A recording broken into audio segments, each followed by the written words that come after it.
Aziz obunachilar, mana shu videomda ijtimoiy tarmoqda iloji boricha pazdarg'omliklarga tarqatishlaringizni, pazdarg'omliklar ko'proq ko'rib, ularni sha'niga dog' tushayotganini ko'rib qo'ysin.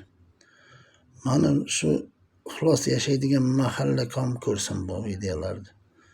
Bu mahallakomlar nima uchun e'tibor bermaydi? Mahallakomga necha marta borib shikoyat qildik, arz qildik. Sen qara, mahallangda shunday afrislik bo'layapti. Parvoyi palak, qaramaydi ham, e'tibor ham bermaydi.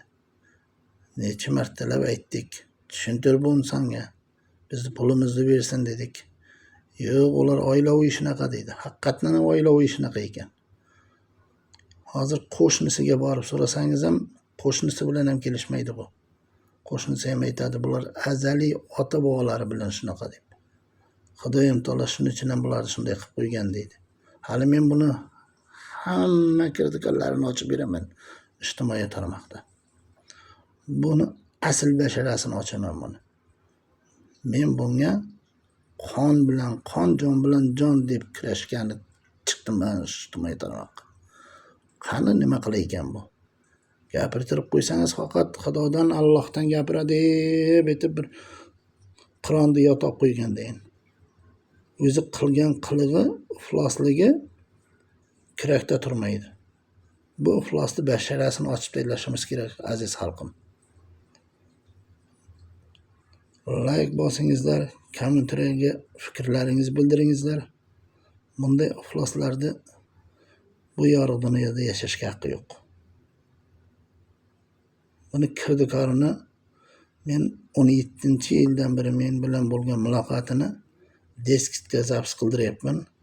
Hammasini yerda mana shu ijtimoiy tarmoqqa olib chiqtiraman. O'zim yoritib beraman. Sizlardan iltimos bitta like bosib tarqatishingizni so'rayman. Bunday odamni bizni ichimizda yashashga haqqi yo'q. Bu otani bilmagan, onani bilmagan, yangani bilmagan, akani bilmagan, qabrda yotgan aka tikka turibdi. Hozir yanga bilan bu so'zlashyapti bu.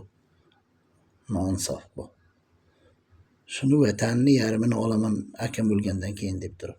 Bu insonmi bu? Itta ina o'lgandan keyin inani ham shunday qiladi bu. Bu shunchalik maraz bu. Odam bashariy emas bu, kasratga. Chesti kasratga maraz bola bu. Shuni tarqatib qo'yingizlar. Hali nasib bo'lsa yana gaplashamiz obunachilar. Sizlardan iltimos like bosingizlar. Buni